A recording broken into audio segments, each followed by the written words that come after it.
They laughed when she said her daughter knew how to perform surgery, until the girl saved the CEO in the middle of a collapse. The weight of the coins in Helen's pocket felt heavier than it should.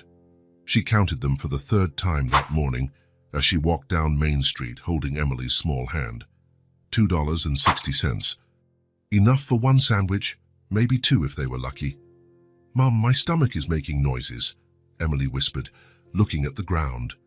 Helen squeezed her daughter's hand. "I know, sweetie. We're going to get something to eat now." Murphy's Diner was on the busiest corner in town. During lunchtime, it was always crowded with business people, college students, and families who could afford to eat out. Helen hesitated at the entrance, watching through the glass. Everyone inside looked like they belonged there. "Let's go," Emily said, pulling on her mother's hand. "I'm really hungry." Helen took a deep breath and pushed the door open. The bell above it chimed, announcing their arrival. A few heads turned, glanced briefly, and went back to their conversations. Helen guided Emily to the counter, where a young man in a stained apron was wiping glasses. "Good afternoon," the attendant said. "What can I get for you?" Helen looked at the menu on the wall. The prices danced before her eyes. Burger with fries, $4.50. Chicken sandwich, $3.75. Even the cheapest item cost almost everything she had. "One ham sandwich," she said finally. "Just one." "Would you like fries or a soda with that?" "No, thank you, just the sandwich." Emily looked up at her mother, then at the attendant. She understood. She always understood. Helen pulled the coins from her pocket, one by one. The metallic sound echoed on the scratched Formica counter. 25 cents, 50, 75. The attendant waited patiently as she counted.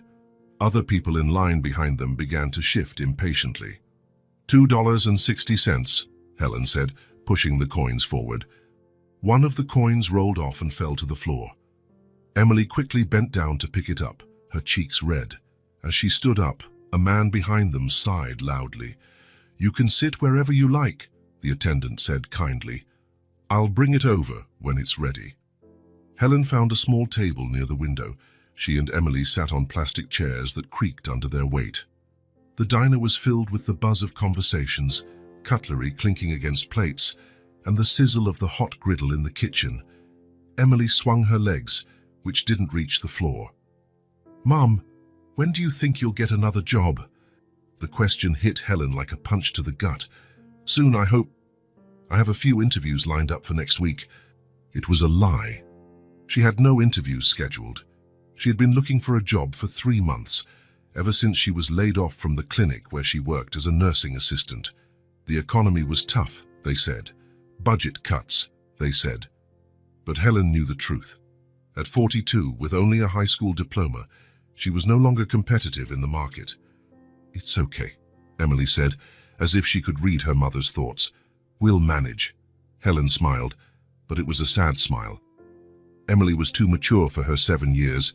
She had to be. As they waited for the sandwich, Helen watched the other customers. At the next table, 2 women were talking about their vacation in Europe.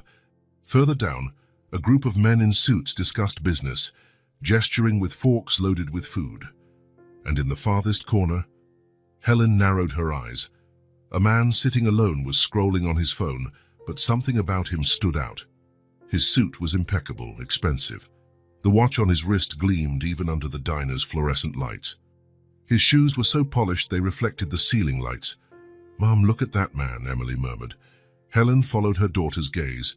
The man had stopped looking at his phone. His breathing seemed strange, forced. He brought a hand to his chest and winced. "He must have heartburn," Helen said. "He ate too fast." But Emily kept watching.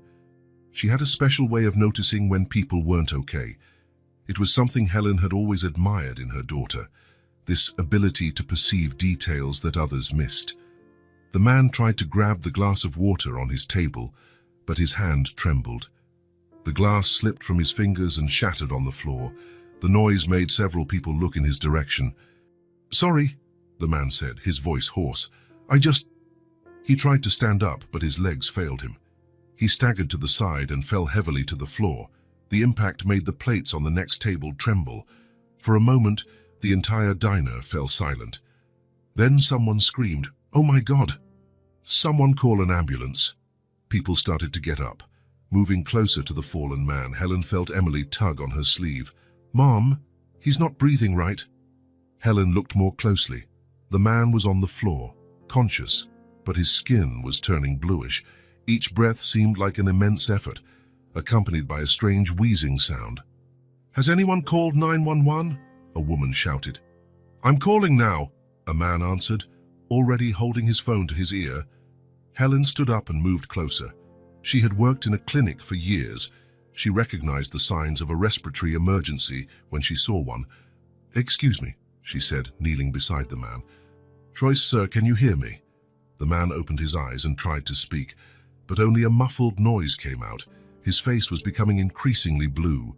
Helen looked around. "Do you have a first aid kit here?" The attendant rushed behind the counter. "Yes, we do. One moment." He returned with a red box and handed it to Helen.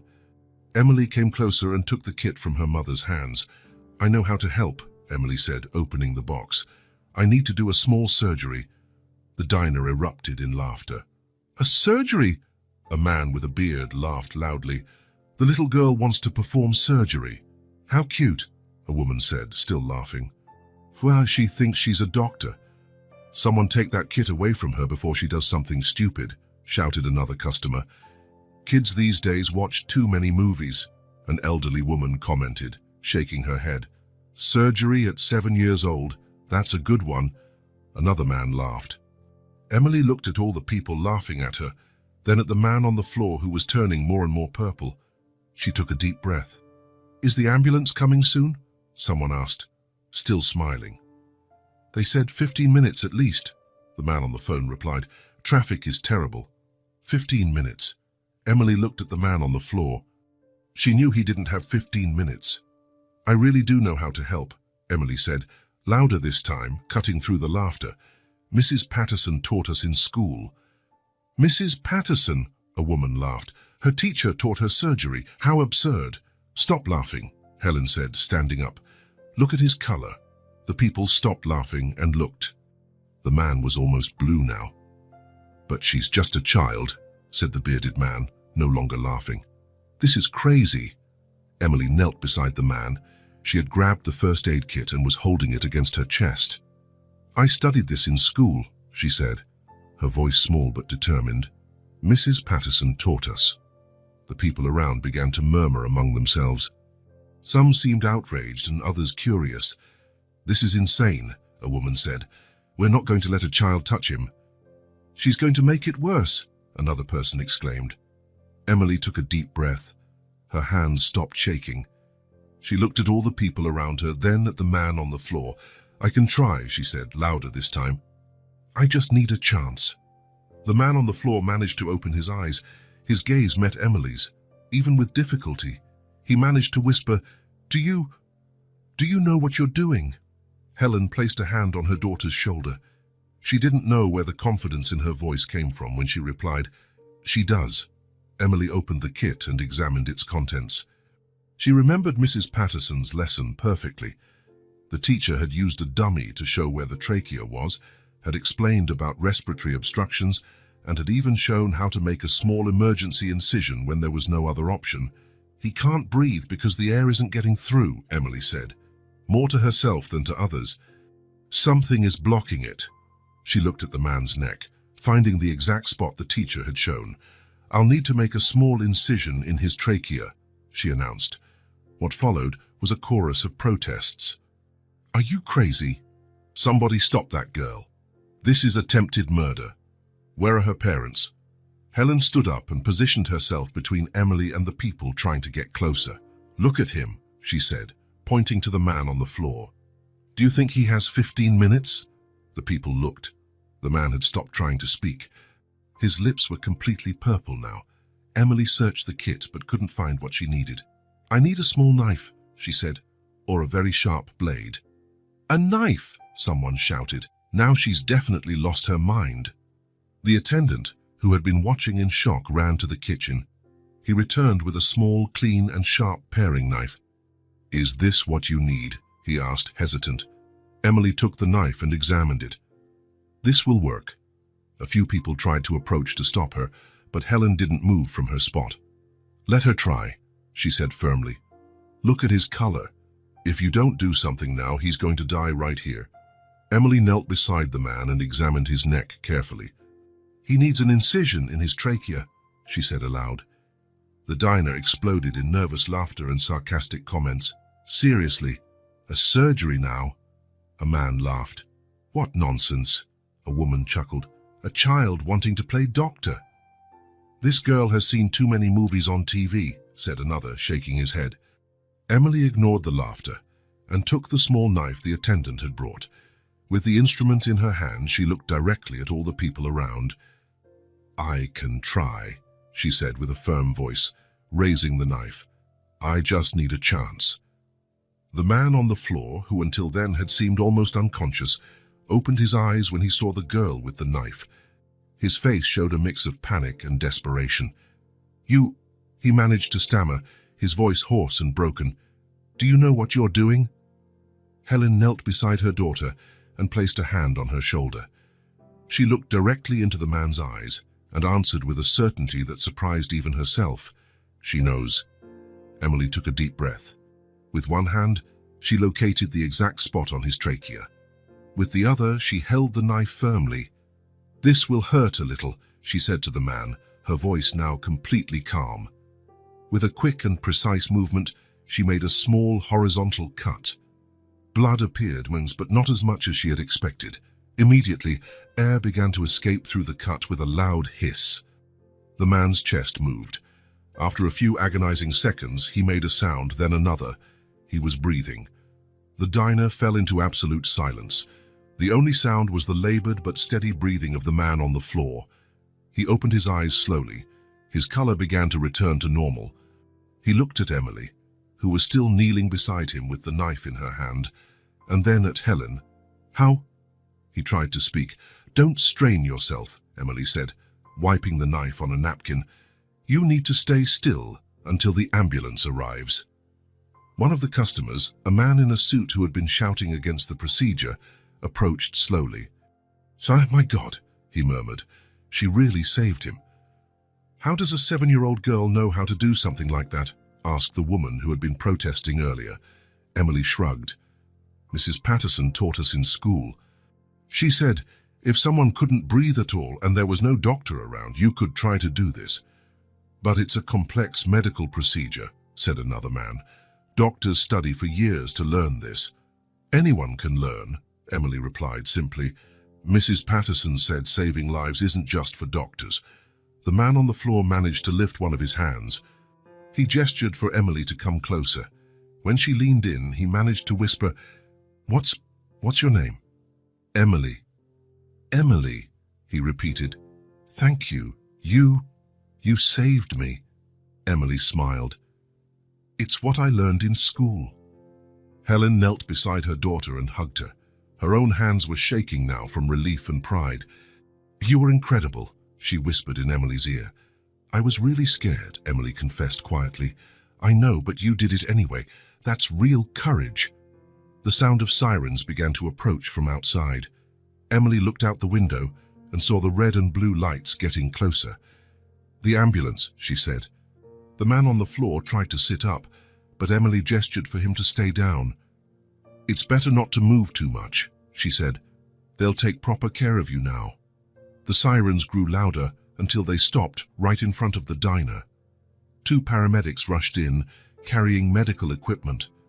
They stopped abruptly when they saw the man on the floor, conscious and breathing through an incision in his neck. "Who did this?" one of the paramedics asked, kneeling to examine the procedure. Everyone in the diner pointed to Emily. The paramedic looked at her, then at Helen, then back at Emily. His expression was one of pure disbelief. "You did this?" he asked. "He couldn't breathe," Emily explained calmly. "So I did what I learned in school." The paramedic examined the incision carefully. After a few seconds, he looked at his colleague. "It's perfect," he said, impressed. "She saved his life. If it weren't for this incision, he wouldn't have made it until we got here." They began to prepare the man for transport. As they worked, the first paramedic kept looking at Emily. "How old are you?" "7. He shook his head. "In 15 years on this job, I've never seen anything like it. You have a gift, kid." Helen felt a tightness in her chest. Pride mixed with a deep worry. Emily clearly had a special talent, but how was an unemployed mother going to give her daughter the opportunities she deserved? The paramedics finished stabilizing the man and placed him on a stretcher. Before being taken to the ambulance, he searched for Emily with his eyes. "Emily," he called. She approached the stretcher. "Thank you so much," he said. "You gave me a second chance at life." "Get well soon," Emily replied, "and try not to choke anymore." The innocent comment drew a smile from the man, even in his condition. "How can I find you?" he asked. "To thank you properly." Helen quickly stepped forward. "There's no need, sir. We did what anyone would do." "No," he said firmly. "Not just anyone. She saved my life. I need to repay this somehow." "Just get better soon," Helen said. "That's enough." The paramedics began to push the stretcher outside. The man kept looking at Emily until he disappeared through the door. When the ambulance left, the activity in the diner slowly returned to normal. But people still looked at Emily with a mixture of admiration and bewilderment. The attendant approached with the sandwich Helen had ordered an eternity ago. "It's on the house," he said, placing the plate on the table. "In fact, you can order whatever you want. I won't charge you a thing." Helen was about to refuse, but Emily really needed to eat. Thank you," she said simply. They sat back down at the table. Emily bit into the sandwich hungrily, as if nothing extraordinary had happened. "Emily," Helen said, "do you have any idea what you just did?" Emily thought for a moment. "I saved that man." "Yes, you saved his life. At 7 years old." Emily shrugged. "Mrs. Patterson always said everyone can help, no matter their age." Helen smiled, but she also felt tears in her eyes. Her daughter was special, more special than she had ever imagined. "Do you want to be a doctor when you grow up?" she asked. Emily chewed thoughtfully. "Maybe, if I can study enough." The simple answer brought back the full reality of their situation. How was Emily going to study medicine if they barely had enough money for a sandwich? Helen collected the first aid kit, which was still open on the table, and returned it to the attendant. "Thanks for lending us this," she said. "Of course," he replied. "Your daughter is an angel. She literally saved a man's life in here today." Helen took Emily's hand. "Come on, sweetie. It's time to go home." They walked to the door. The bell chimed as Helen pushed it open, saying goodbye to a day neither of them would ever forget. Outside on the sidewalk, Emily looked back. "Mom, do you think we'll see that man again?" Helen looked at her daughter. "I don't know, sweetie. Why?" "He seemed important. And sad too." Helen didn't know that the man Emily had saved was Victor Langdon, one of the wealthiest men in the region. She didn't know that he would never forget what happened in that diner, and she didn't know that their lives were about to change forever. For now, they just walked home. Emily swinging her mother's hand, wondering if she could ever really be a doctor, and Helen wondering how she was going to give her daughter the future she deserved. The darkness of the hospital room enveloped Victor as he opened his eyes. For a moment, he couldn't remember where he was. The white ceiling above him was covered in shadows, and the only sound was the steady beep of a nearby monitor. 3:47 a.m. The digital clock on the bedside table showed. Victor tried to swallow and felt the discomfort in his neck. The bandage was there, reminding him of everything that had happened. Slowly, he brought a hand to the spot where the girl had made the cut. The girl. He closed his eyes and tried to reconstruct every detail of those moments in the diner, the feeling of suffocation, the rising panic when he realized he couldn't breathe. And then, amidst the chaos and shouting voices, a small, calm voice. "I can try. I just need a chance." Victor moved his head on the pillow, searching for a more comfortable position. The movement caused the bandage to pull slightly, reminding him again of the precision with which those small hands had worked. How was it possible? A 7-year-old child performing a procedure that many adults didn't even know existed. The nurse had come by earlier and explained that he was stable. The surgeon would come in the morning to assess whether the cut could be closed or if they needed to do anything else. But everyone agreed on one thing. If it hadn't been for the little doctor, as the nurse had called Emily, he would not have survived. Victor ran a hand over his face. He was tired, but sleep wouldn't come. Every time he closed his eyes, he saw that scene again. The girl kneeling beside him, completely focused, ignoring all the screaming adults around her. And her mother, Helen. He remembered the way she had defended her daughter, standing between Emily and the people trying to stop her. He remembered the confidence in her voice when she said, "She knows." But what bothered him most was how they had disappeared. When the ambulance arrived, when the paramedics confirmed that the procedure had saved his life, he had looked for them. He wanted to thank them, to know their names, to understand how it was all possible, but they were gone. Victor looked out the hospital window. The city was quiet below, with only a few lights scattered among the buildings. Somewhere in that darkness, Emily and Helen were sleeping, probably at home, with no idea how they had changed his life. He had built an empire. He was a CEO.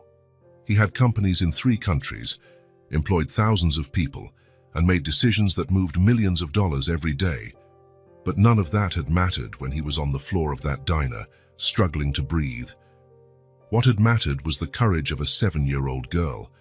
Victor tried to remember the last time someone had done something for him without wanting anything in return. He couldn't. In his life, everything had a price. Every kindness came with a hidden agenda. Every favor expected a favor back. But Emily didn't know who he was. To her, he was just a man who needed help. The bandage itched a little, and Victor resisted the urge to touch it. The doctors had been clear. He couldn't touch the area until the next evaluation. He thought about the precision of the cut. The paramedics had been impressed. The emergency room doctor had called other colleagues to see. They all agreed it had been made in exactly the right place, at the right depth. Where did she learn that? Dr. Morrison, the chief surgeon, had asked. In school, Victor had replied, still drowsy from the medication. Her teacher taught her. Dr. Morrison had shaken his head in disbelief. In 40 years of medicine, I've never seen anything like it. A child performing an emergency tracheostomy. And doing it right. Victor turned on his side in bed, trying to find a position that didn't bother his neck. The room was too warm, but he didn't want to call the nurse. He needed to be alone with his thoughts.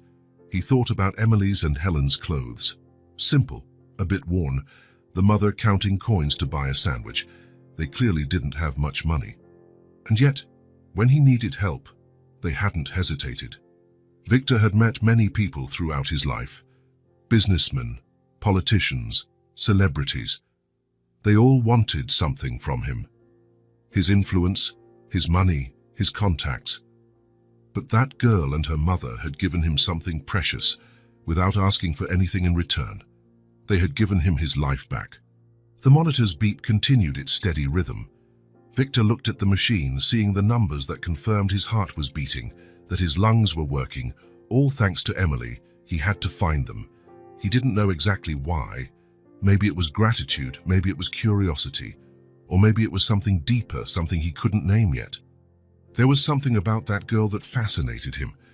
It wasn't just the medical skill, though that was impressive. It was her calmness, her determination, the way she had ignored all the screaming adults and focused on what needed to be done. And there was something about Helen, too, the courage to let her daughter try. The trust in Emily's ability, even when everyone around was saying it was madness. Victor ran a hand through his hair. He was starting to sweat a little. The hospital air conditioning always left the rooms at a strange temperature. He thought about his company, about the appointments he had missed today. His secretary was probably reorganizing his entire schedule. Meetings being cancelled, contracts waiting for his signature, but none of that seemed important now. What mattered was that he was alive, and he owed it to a girl who didn't even know his name. Victor looked at the ceiling again. The shadows had shifted slightly as the night wore on. In a few hours, The sun would rise, and the hospital would come back to life. Doctors would make their rounds, nurses would change dressings, visitors would fill the hallways, but for now, it was just him and the silence, and the questions that wouldn't leave his mind. Where did they live? How had Emily really learned that? Why had they left without saying anything? Victor closed his eyes and tried to sleep, but the images returned. Emily kneeling beside him, completely focused. Helen defending her daughter against all the critics, the two of them leaving the diner as if nothing extraordinary had happened. He had to find them. He couldn't rest until he thanked them properly, until he understood who these people were who had appeared in his life when he needed them most. The bandage pulled again as he moved, reminding him of the debt he now carried, a debt he didn't know how to repay. Victor opened his eyes and looked into the darkness of the room. "Who are you?" he whispered into the silence. The question hung in the air, unanswered, but Victor knew he wouldn't rest until he found out. Victor adjusted his tie for the third time as he walked along the sidewalk toward Murphy's diner. 3 days had passed since he was discharged from the hospital, 3 days in which he couldn't think of anything else but the two people who had changed his life forever. The morning was clear, with a gentle sun warming the still quiet streets. It was different from that hectic Thursday when he almost died in this very place. Now, midweek, the diner had a calmer rhythm. Victor stopped in front of the glass door and took a deep breath. The bell above the entrance chimed as he pushed the door open, a sound that now had a special meaning for him. It was the same sound Emily and Helen had heard when they came in to count coins and buy a sandwich. The inside of the diner seemed smaller than he remembered. A few tables were occupied by solitary customers reading newspapers or typing on laptops. The smell of coffee and grilled bacon filled his nostrils, bringing back memories of those terrible moments when he was struggling to breathe. Victor looked around, identifying each significant spot.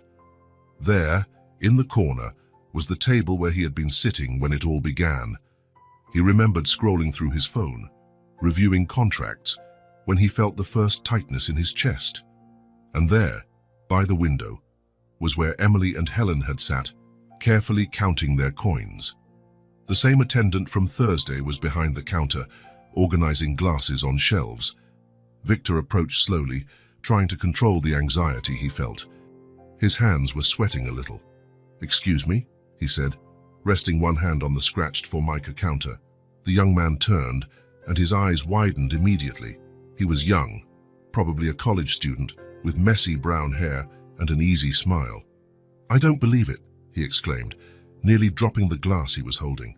"You're the man who that little girl saved." "That's me," Victor confirmed, trying to smile. "How are you?" "I'm fine, but what about you? My God, is everything okay? You look great."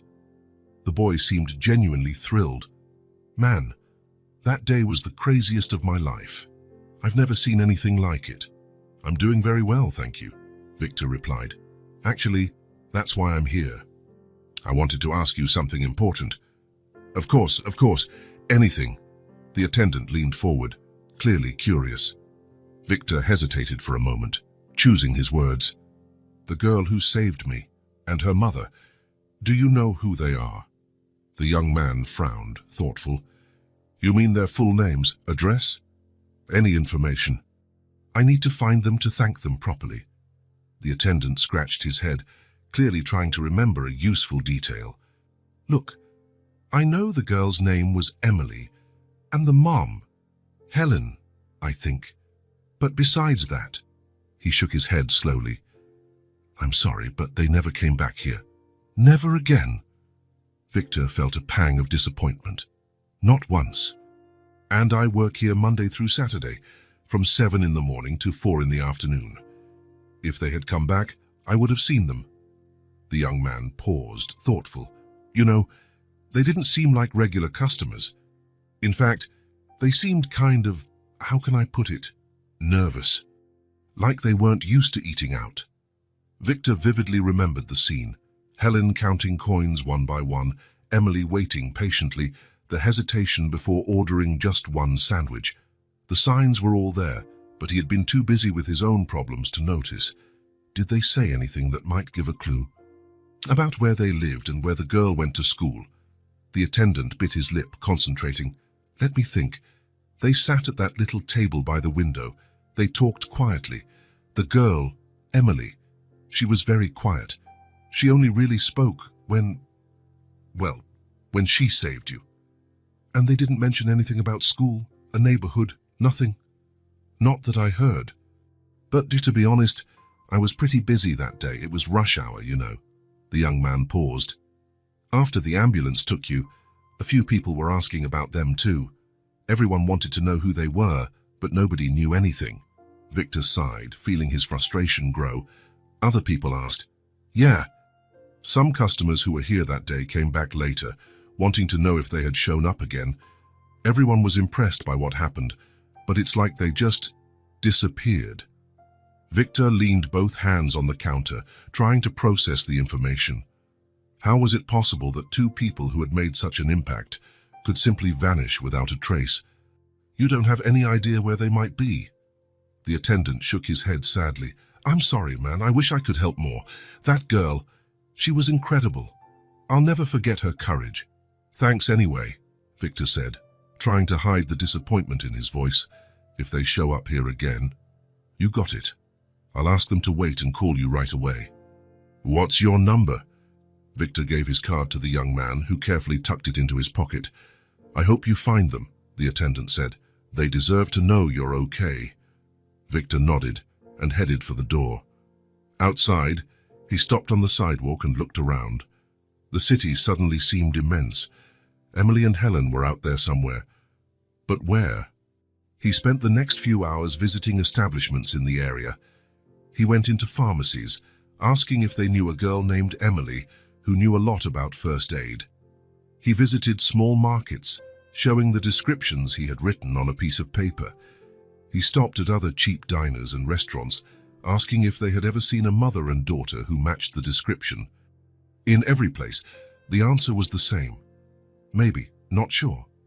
I don't remember.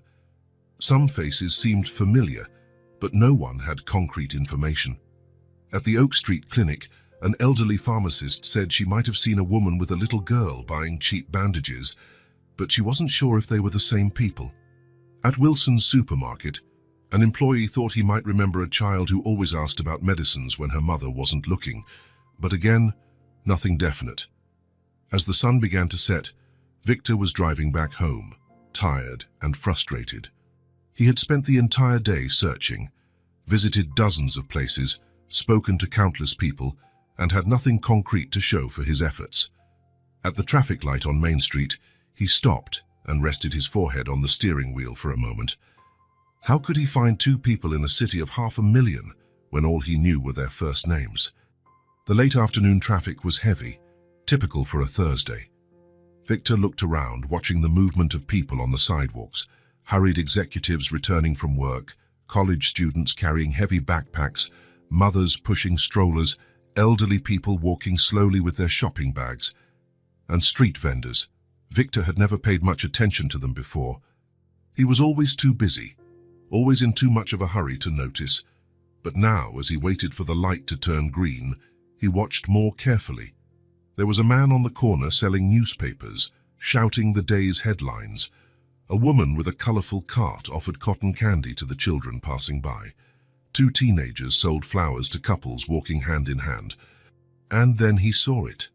About 100 yards ahead, a small figure was walking between the stopped cars, offering something to the drivers. Even from a distance, even with all the movement around, something about that silhouette made Victor's heart race. It was a small girl wearing simple clothes. She carried a small basket and moved carefully between the vehicles, stopping at drivers' windows to offer what looked like candy.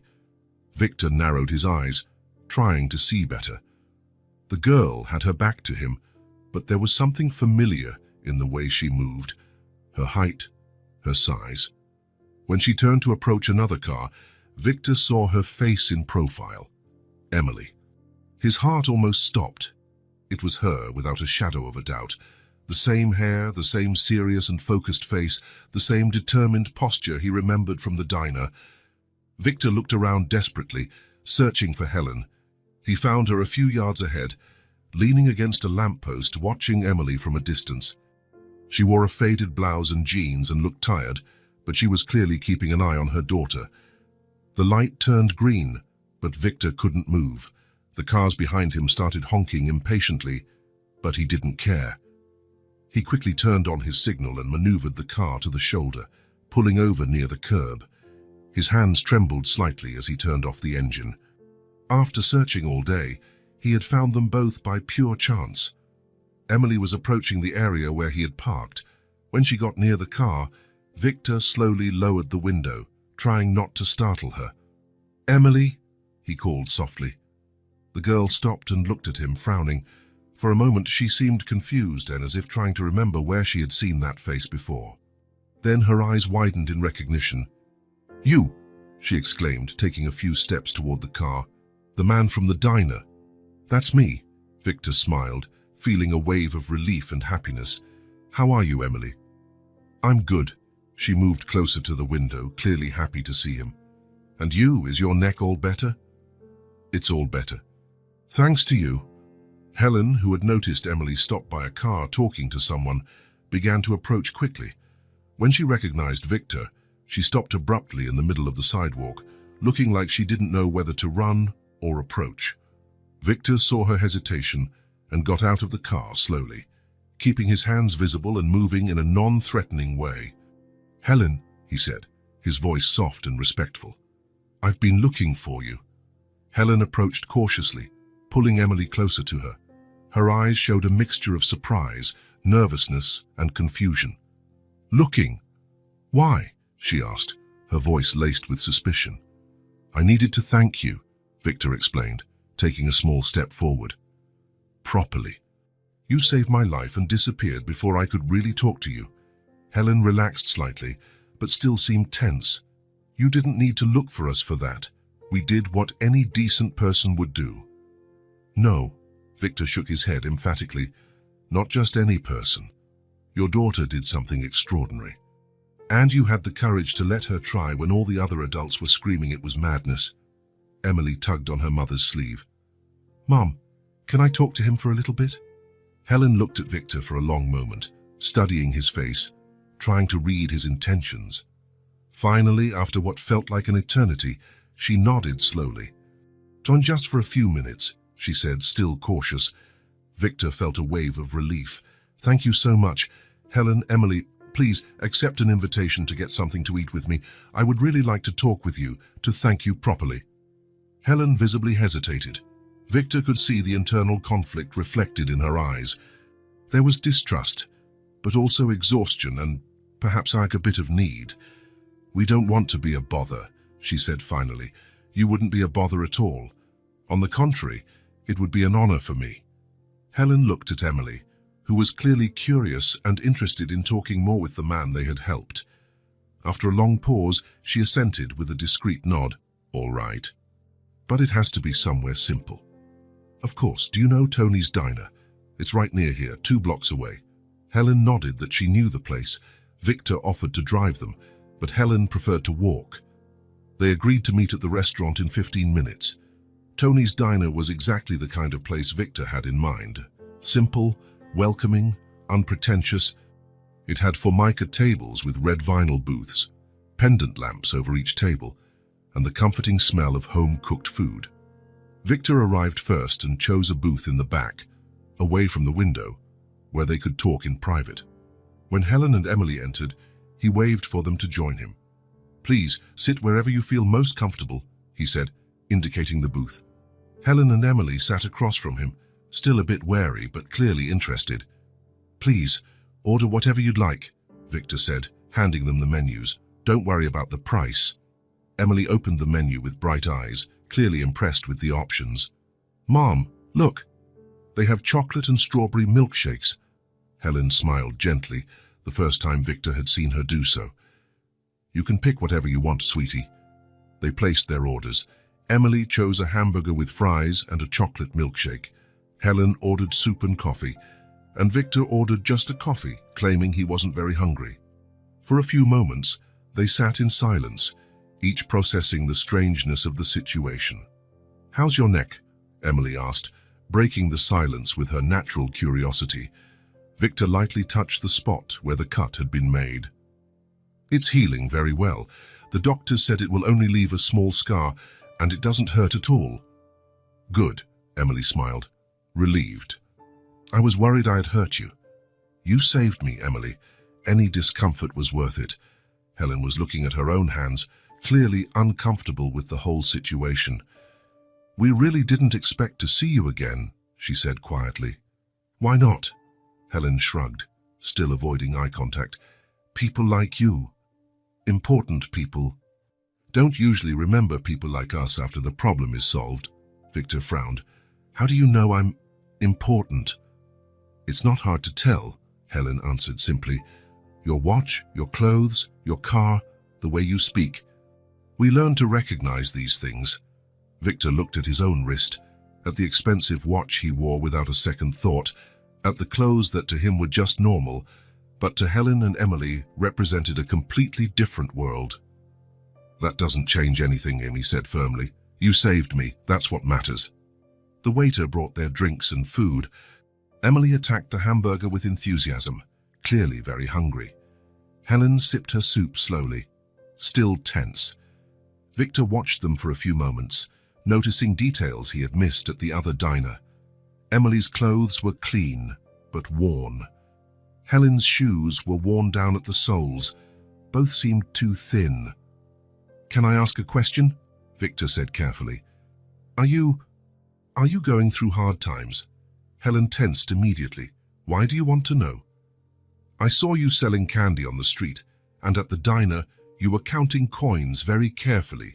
Helen looked down, and Victor realized he had touched a raw nerve. "I'm sorry," he said quickly. "I didn't mean to pry. I was just concerned." Helen was silent for a long moment, clearly struggling with some internal decision. Emily had stopped eating and was looking at her mother with concern. Finally, Helen sighed deeply and began to speak, still looking at the table. "I had a good job," she said, her voice low and filled with sadness. "One that paid well. My daughter went to a private school, had everything a child needs. But when the company decided to cut costs, when they didn't need me anymore, they let me go." Victor waited patiently, not wanting to interrupt her. "After that, everything was lost," Helen continued, her voice growing weaker with each word. "The savings ran out faster than I imagined. I had to pull Emily out of private school. We had to move to a much smaller, cheaper place." She paused, took a deep breath, and continued with difficulty. "Now we're in a small apartment, in a neighborhood that's not very good. We're several months behind on rent. The landlord is losing his patience. If I can't pay soon, he's going to evict us." The silence that followed was heavy and uncomfortable.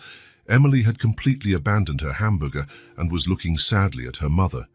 Victor felt as if he had been punched in the stomach. "Helen," he began, but she cut him off. "I'm not telling you this to get pity," she said quickly, raising her eyes to meet his. "And we don't want charity. I'm just explaining why you saw us selling candy on the street. We're doing what we can to survive." Victor took a deep breath, trying to process everything he had just heard. These two people, who had saved his life without asking for anything in return, were struggling just to have a roof over their heads. He looked at Emily, who had gone back to sadly stirring her milkshake. "Emily," he said, gently changing the subject, "can I ask where you learned to do that, what you did to me at the diner?" Emily looked at him with her big, serious eyes.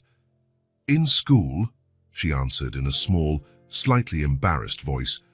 "There was a special first aid class. The teacher taught us where to cut if someone couldn't breathe. I did what she showed us." Victor shook his head, still impressed. "But Emily, that's not a simple thing. It's a very complex and dangerous medical procedure." Emily shrugged with the typical innocence of a child. "Mrs. Patterson said everyone can learn to save lives, that you don't have to be a doctor to help someone who is dying. She said that sometimes an ordinary person can be the difference between someone's life and death." "Was Mrs. Patterson your teacher?" "She was," Emily confirmed, her voice becoming more animated as she talked about her school. She was the best teacher in the world. She taught lots of useful things, not just normal subjects. She brought in special dummies and showed the whole class where the trachea is, how to make the small cut if the person is choking, and there's no other way to help. Victor looked at Helen. What school did she attend? Riverside Elementary School, Helen replied, her voice filled with nostalgia and sadness. It was an excellent school. Emily learned so much there, had extra classes, participated in special activities. Helen nodded, trying to hide the pain in her voice.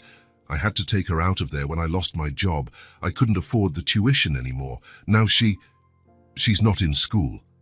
The last sentence was almost a whisper, laden with shame and sorrow. Victor felt his chest tighten painfully. Emily had learned to save lives in a school she was forced to leave due to financial problems, and now, at 7 years old, she was out of school, selling candy on the street to help her mother pay the rent. The silence that followed was filled with respect, emotion, and a growing determination on Victor's part. He looked at Emily, who had gone back to drinking her milkshake as if the conversation were perfectly normal, and then at Helen, who was struggling to hide her shame and desperation. Victor smiled, but it was an emotional smile, filled with admiration, gratitude, and a determination that was growing with every second. The silence was filled with respect.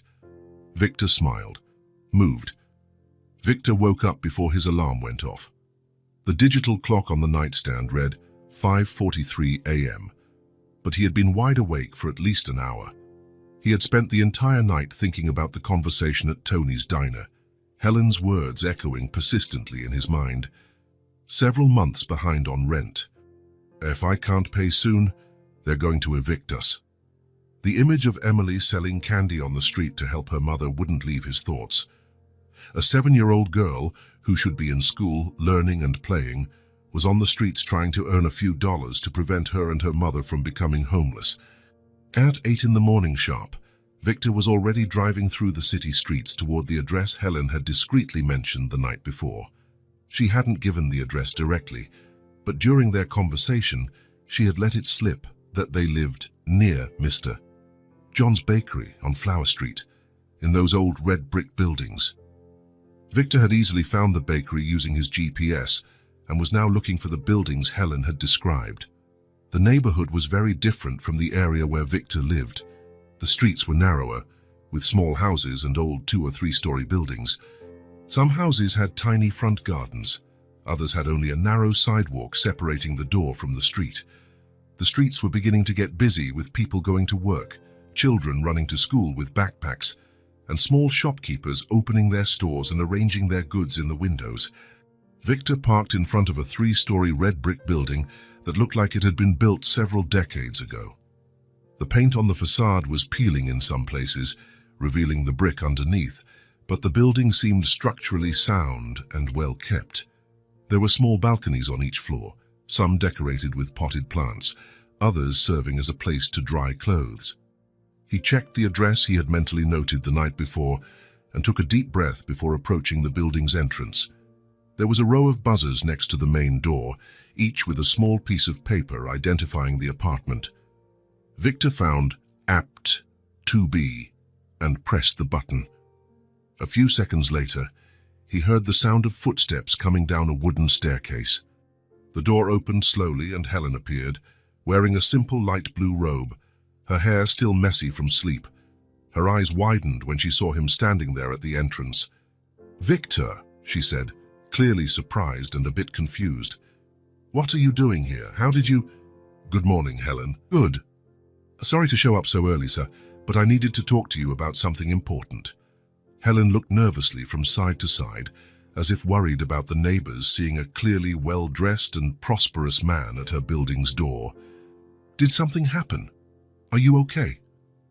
"I'm fine, yes. But may I come up? What I need to talk to you about is really important."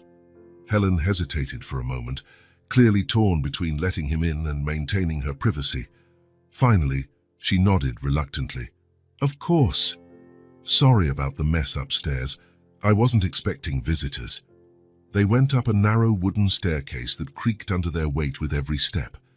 The handrail was a bit loose in some spots, and Victor noticed that the paint on the hallway walls was faded and needed a new coat. The second-floor hallway had a worn, floral-patterned carpet and several wooden doors with hand-painted numbers. Helen stopped in front of the door marked 2B in peeling black numbers and opened it with a key she took from her robe pocket. The apartment was small but tidy. Victor could see everything at once: a living room with an old but clean sofa, a small television on a wooden table, a kitchenette separated by a low counter, and two doors that likely led to the bedroom and bathroom. But what caught his attention the most were the cardboard boxes stacked against the living room walls. "Sorry about all this mess," Helen said nervously, removing some folded clothes from a chair so Victor could sit. "We're organizing some things." Victor looked around more carefully, observing the boxes. They didn't look like they were being unpacked after a recent move. On the contrary, they looked like they were being prepared for a future move. Some were open and half full, others were already closed and stacked, as if ready to be loaded. "Mom!" a familiar voice called from the kitchen.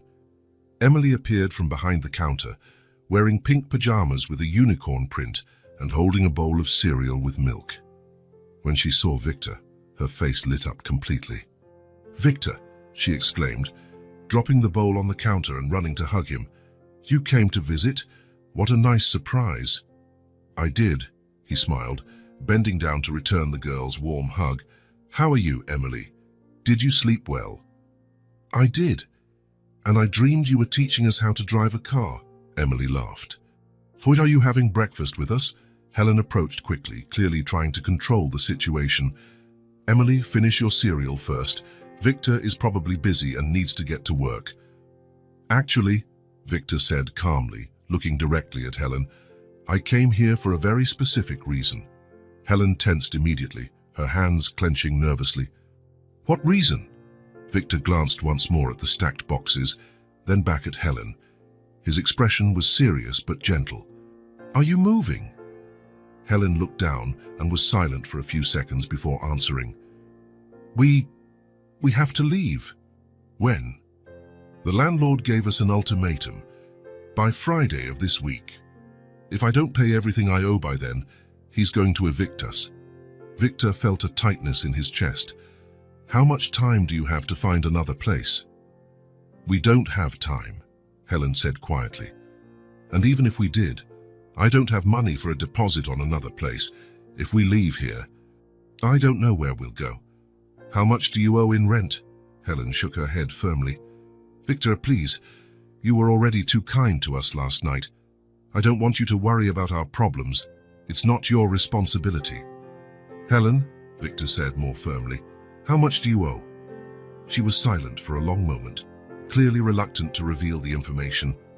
Emily had stopped eating and was watching the conversation attentively, sensing the tension in the air. 3 months of back rent," Helen finally whispered, as if admitting it was painful.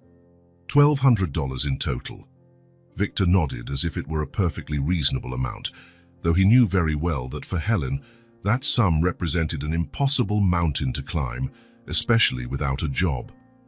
"I'm going to pay the rent and make sure you have security," he said, with all the calmness in the world. The silence that followed was total and heavy. Helen stared at him as if he had just spoken in a completely foreign language. "What did you say?"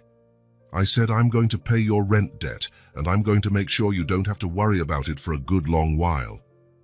Helen shot up from her chair so abruptly she almost knocked it over.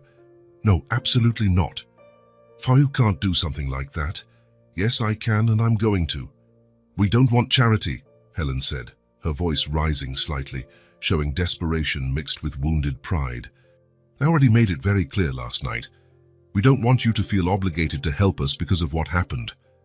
Emily dropped her spoon in the bowl with a clatter and ran to take her mother's hand with her 2 small ones. "Mom," she said softly, looking at Helen with her big, serious eyes, "he wants to help us." "Why is that bad?" "Emily, you don't understand how these things work," Helen said, trying to control the emotion in her voice. We can't just accept this kind of help from someone. Why not? Emily asked, with the simple, direct logic that only a child possesses. Helen looked at her daughter, then at Victor, clearly fighting an intense internal battle. Because when you accept financial help from someone, you owe that person. And we have no way of paying it back. We don't want to be in debt to anyone. Victor stood up from his chair and approached the two of them, moving slowly so as not to seem intimidating. Helen, you and Emily saved my life. You literally gave me a second chance to keep living. How can you think I feel obligated to help? I feel grateful, deeply grateful. But that's a lot of money. To me, it's not, Victor said with complete honesty. And for you, this amount means the difference between having a roof over your heads or living on the street. Emily, do you want your mom to accept my help? Emily nodded vigorously, still holding tightly to Helen's hand. Mom, please, she said, her voice small but full of pleading. I don't want us to have to live on the street. I'm scared of living on the street. Helen looked at her daughter's pleading face, at the big eyes filled with worry, and Victor saw the exact moment her resistance and pride shattered. All right, she said quietly, her voice almost a whisper. But I want it to be very clear that this is a loan. I will find a way to pay it back, even if it takes many years. Victor smiled gently. If it makes you feel better and more comfortable, you can consider it an interest-free loan with no fixed term. An hour and a half later, Victor was sitting in the small, cramped office of the building's landlord. A middle-aged man with a graying mustache named Mr. Rodriguez. The man seemed genuinely surprised to see someone so well-dressed and prosperous wanting to pay Helen's debt. Are you a relative of hers? A brother, maybe? He asked curiously, as he carefully counted the money Victor had handed over. I'm a friend of the family. Helen is a good tenant, always has been, Mr. Rodriguez said, putting the money in a small safe behind his desk. Always on time with the rent until she lost her job a few months ago. I feel sorry for her and the girl. I really do. But business is business, you understand? I can't keep an apartment occupied without getting paid. I understand your position perfectly, Victor said diplomatically. Here is the full payment for the 3 months in arrears, plus the next 6 months paid in advance. Mr. Rodriguez stopped organizing his papers and looked directly at Victor, clearly surprised. 6 months in advance? That's very unusual. I want to ensure Helen has stability and peace of mind for a while. And if she has any trouble in the future, please call me first before taking any action. Victor handed him his personal card. Mr. Rodriguez took the card and read it carefully. Of course. I'll be sure to call. When Victor returned to the apartment, he found Helen sitting at the kitchen table with her head in her hands. Emily was beside her, gently stroking her mother's hair. Helen, Victor called softly from the door. She lifted her face slowly, and Victor saw that tears were silently streaming down her cheeks. Is everything all right? Did something happen? Helen stood up from the chair and walked directly to him, wrapping him in a tight hug as she cried with pure relief. Thank you, she sobbed against his chest. Thank you so much. You have no idea what this means to us. I was so desperate. I didn't know what to do anymore. Victor returned the hug, feeling a strong tightness in his chest as he realized the desperation Helen had been hiding. You don't have to thank me, Helen. You deserve security and peace. Emily joined the hug, wrapping her small arms around both of them.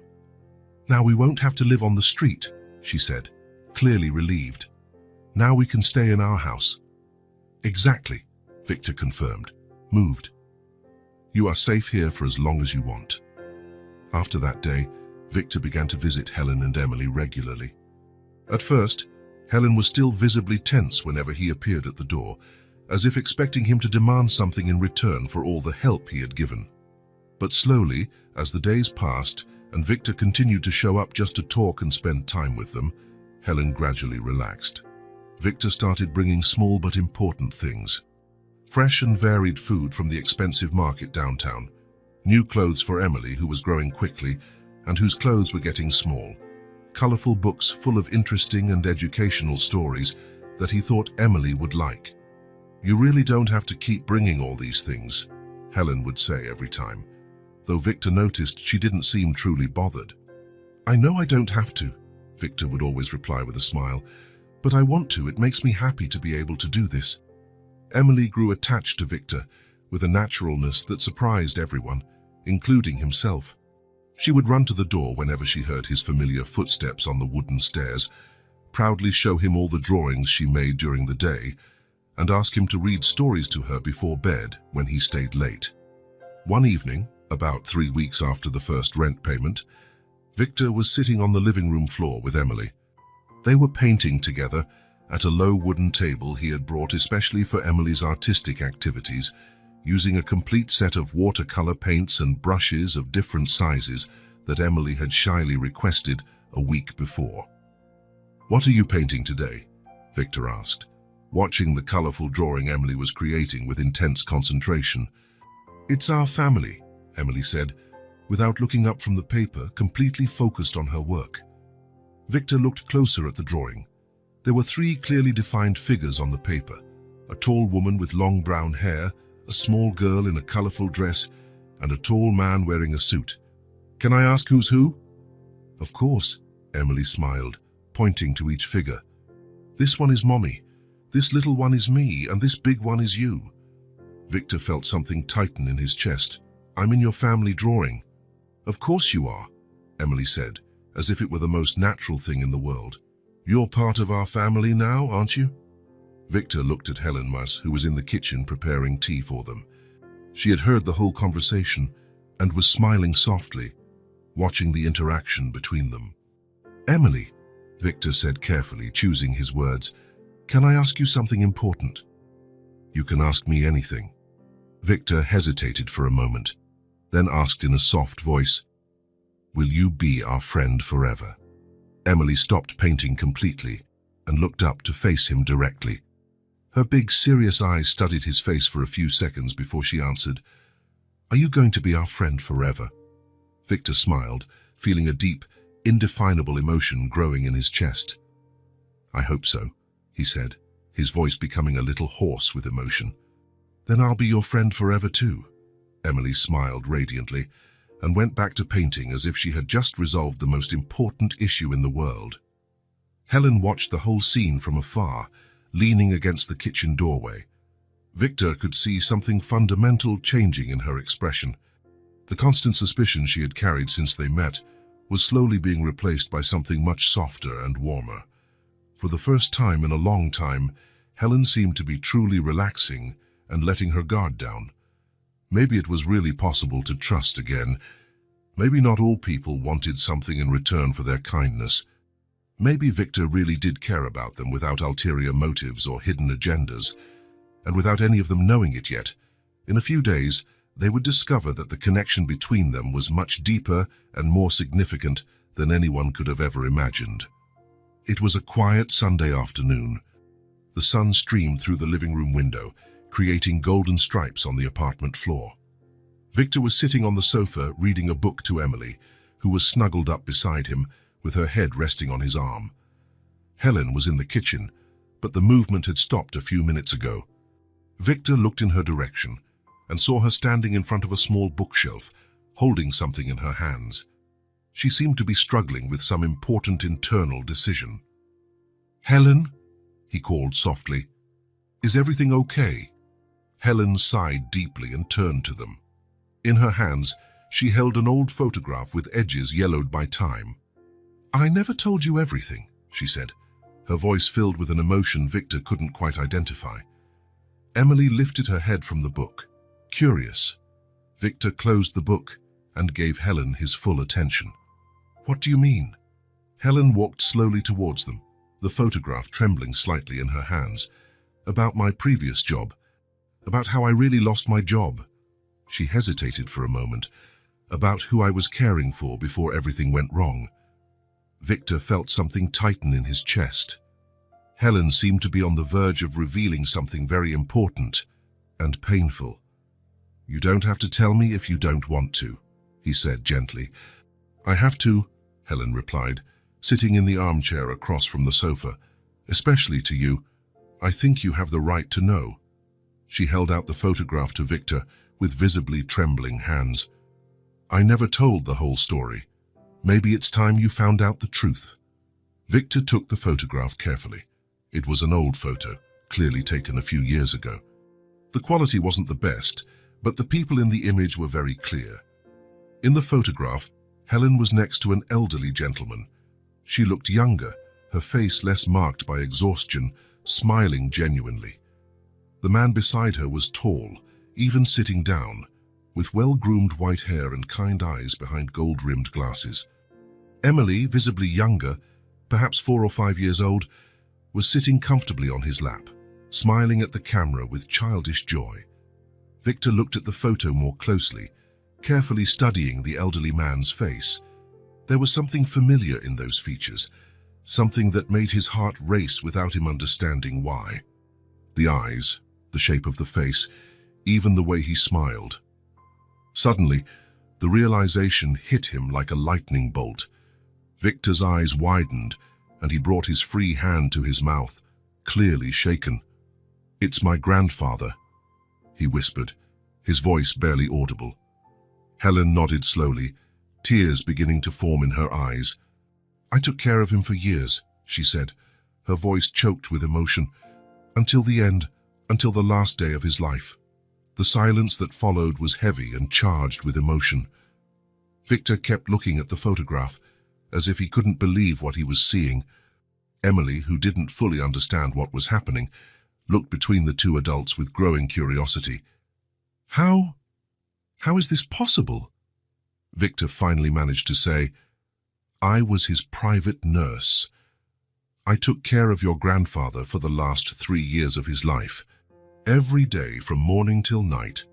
Victor lowered his head, and Helen could see tears starting to run down his face. "I should have been there," he said, his voice broken with emotion and guilt. "I should have taken care of him myself. It was my responsibility." Helen stood up from the armchair and approached him, touching his arm gently. "Victor, you couldn't have known. You were busy with your life, with your business." He understood that. "That's no excuse," Victor interrupted, still looking at the photo.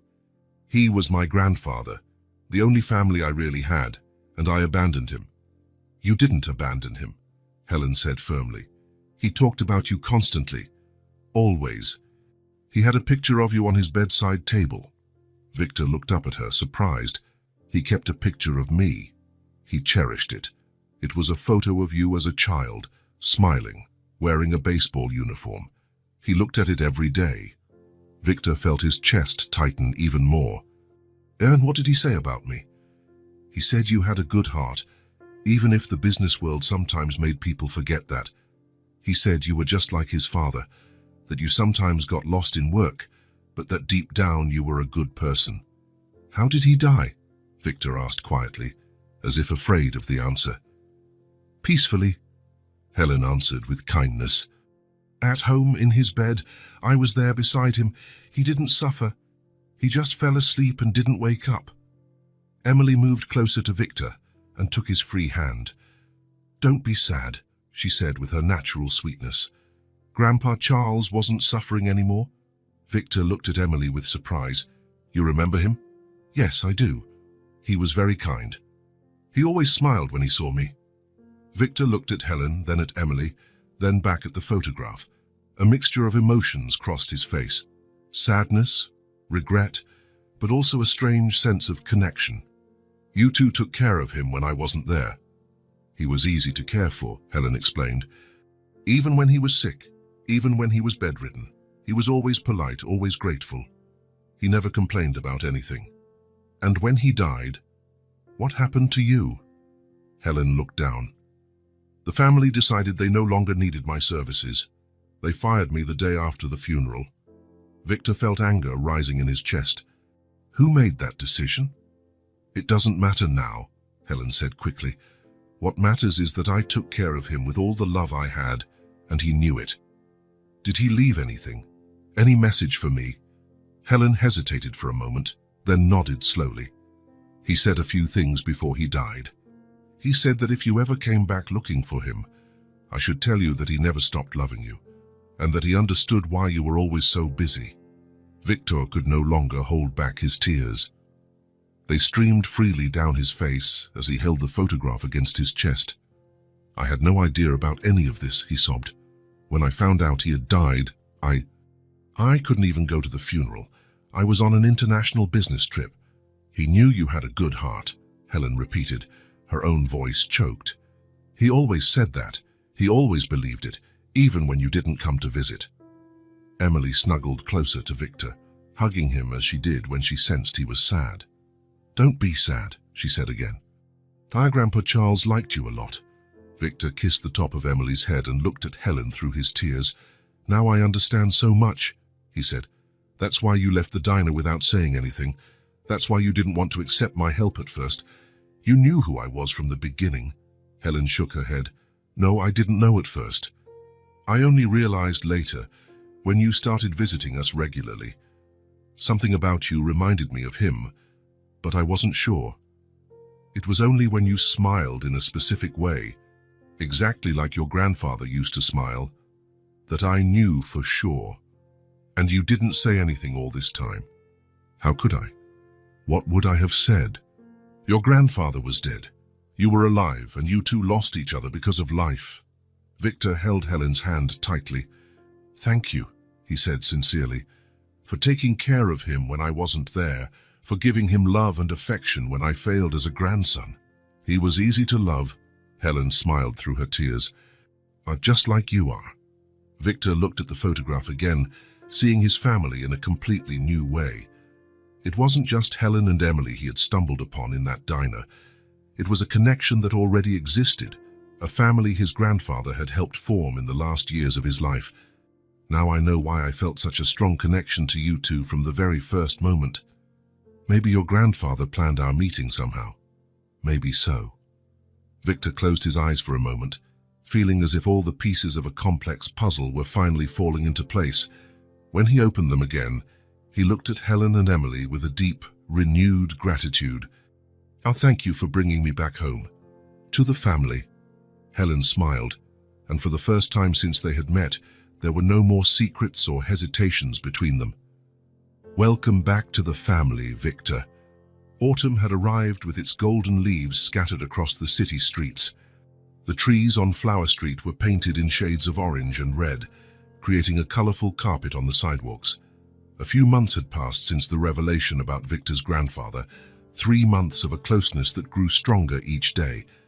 A routine had naturally established itself. Victor visited Helen and Emily regularly, had dinner with them at least 3 times a week, and gradually became an essential part of their daily lives. On that cold Friday morning, Victor climbed the familiar steps of the red brick building, carrying a brown leather briefcase. His steps were determined, but his heart beat with nervousness and anticipation. He had spent weeks planning this moment. The second-floor hallway was quiet. Victor stopped in front of door 2B and took a deep breath before knocking. Helen opened the door with the warm smile he knew so well, wearing a floral apron over a simple blouse. "Victor!" Emily shouted from the living room, dropping her colored pencils and running to hug him. "Did you bring something special today? You look different." "I did," Victor smiled, hugging the girl. "Something very special this time." Helen noticed the elegant briefcase in his hands and the serious expression on his face. "What is that?" she asked, closing the door. "That's exactly why I came," Victor said, entering the living room. "Emily, can you sit next to your mum? I need to talk to both of you about something important." Emily obeyed, her curiosity piqued by the seriousness in Victor's tone. Helen sat next to her daughter, clearly nervous. "Did something happen?" Helen asked, her hands closing nervously. "Are you okay?" Victor sat in the armchair and placed the briefcase on the coffee table. For a moment, he just looked at the 2 people who had become fundamental in his life. "For these past few weeks, I've been constantly thinking about you two," he began, choosing each word carefully. "About Emily selling candy on the street, about her being out of school for so long, about how such a smart girl should have every opportunity in the world." He paused, then continued. "I keep thinking about Mrs. Patterson, about the first aid class. about how you learned something that saved my life. And I wonder how many other incredible things you could learn if you had the chance." Helen shifted uncomfortably. "Victor, we've already talked about this several times. You don't have to feel responsible for—" "Let me finish, please," he said gently but firmly. "I need you to hear me out." Victor opened the briefcase and took out meticulously organized documents. "Emily," he said, looking directly at the girl, "I wanted to make sure you never have to sell candy on the street again to help your mum." Helen stiffened, preparing to protest, but Victor continued. "I wanted to make sure you can just be a 7-year-old girl, studying, playing, learning new things, without worrying about money." He handed the documents to Helen, who received them with trembling hands. "These are enrollment papers for Riverside Academy," Victor said, watching Helen's expression. "The same school where Emily studied before, where she had Mrs. Patterson." Helen looked at the documents in disbelief, her hands shaking as she read. "This says that the tuition is paid," she murmured. "For how long?" "Until she graduates from high school," Victor replied calmly. "I want her to have everything she deserves. A quality education, school supplies, uniforms, extracurricular activities. Everything." The silence was absolute. Emily looked between her mother and Victor, trying to understand the magnitude of what was happening. Helen held the papers to her chest, tears forming in her eyes. "You," she managed to whisper, "you didn't have to do this." "This is so much more than we could ever accept. I know I didn't have to," Victor replied, his voice growing emotional. "But I needed to repay you. I needed to do something for what you did for me and for the love you gave my grandfather. And I want you to never feel alone." Emily, who finally understood she would be going back to school, jumped off the sofa and ran to Victor, hugging him tightly. "Does this mean I'll see Mrs. Patterson again?" she asked, looking at him with shining eyes. "Will I learn new things every day?" "That's exactly what it means," Victor smiled, returning the hug. "You'll have math, science, and art classes. You'll play with other kids during recess." "And will you still be our friend?" Emily asked, looking him seriously in the eyes.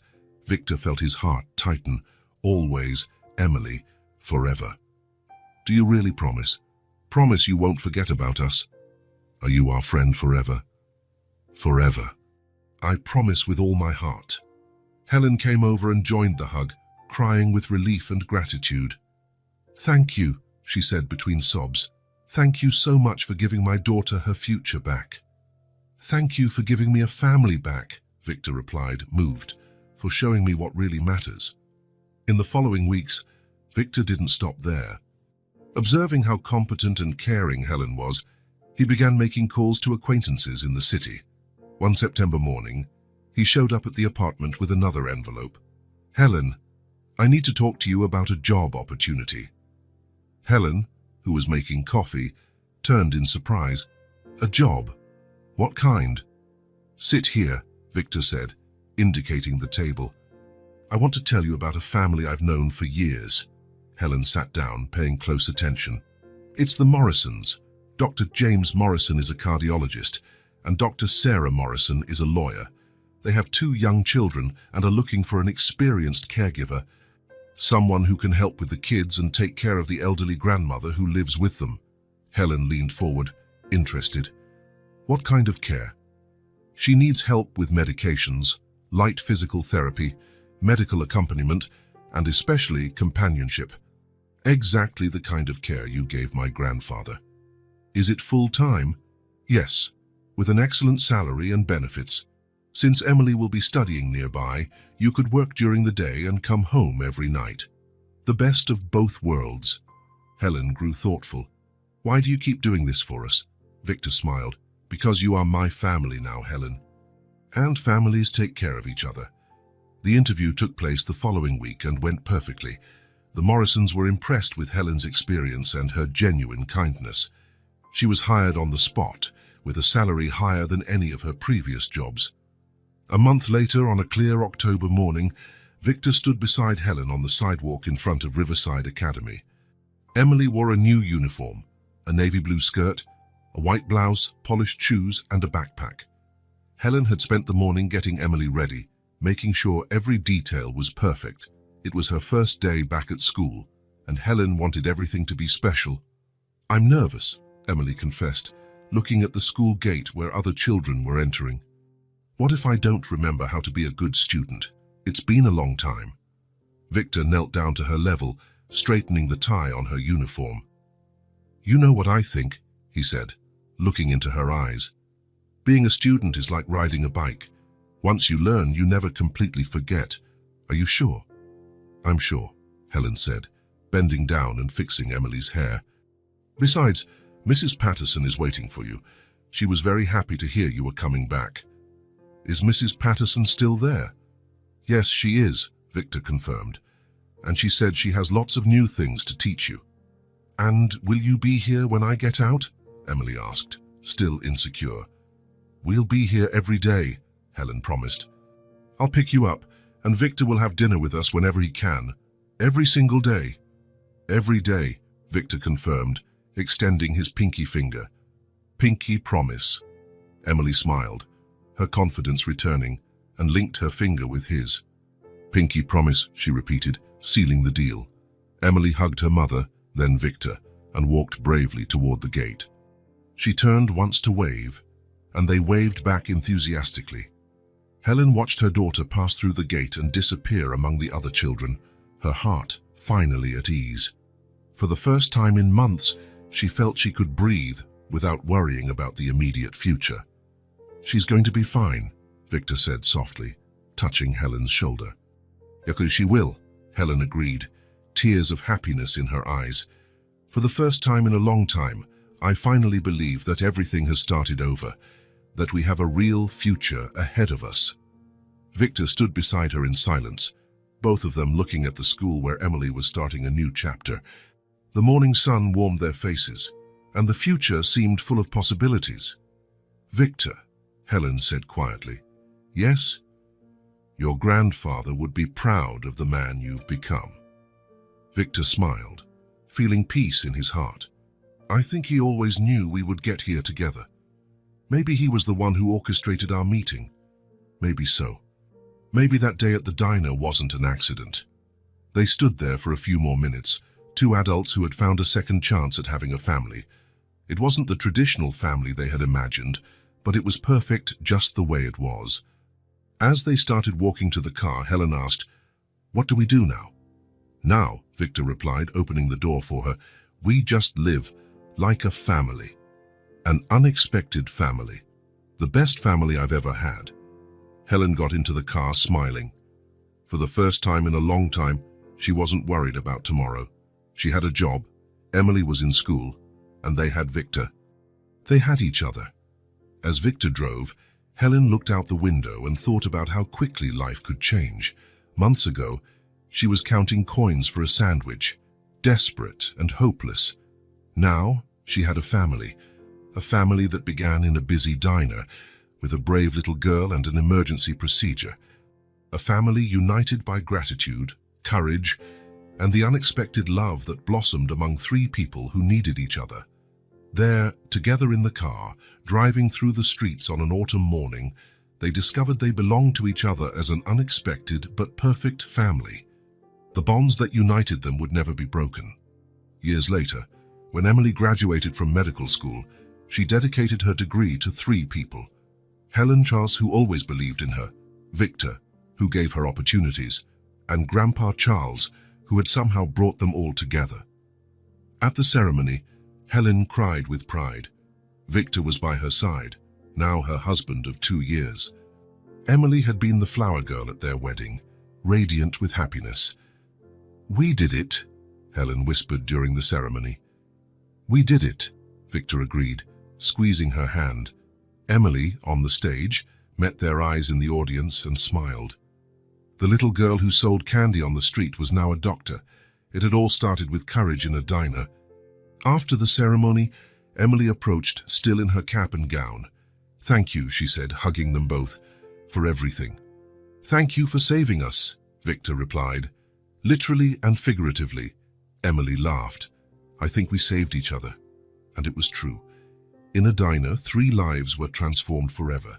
Helen found stability and love. Victor found family and purpose. Emily found a future. They discovered that the best families are the ones we choose, not the ones we are born into. The bonds that never break are built with love, gratitude, and courage. And those 3 had built something unbreakable. An unexpected but perfect family.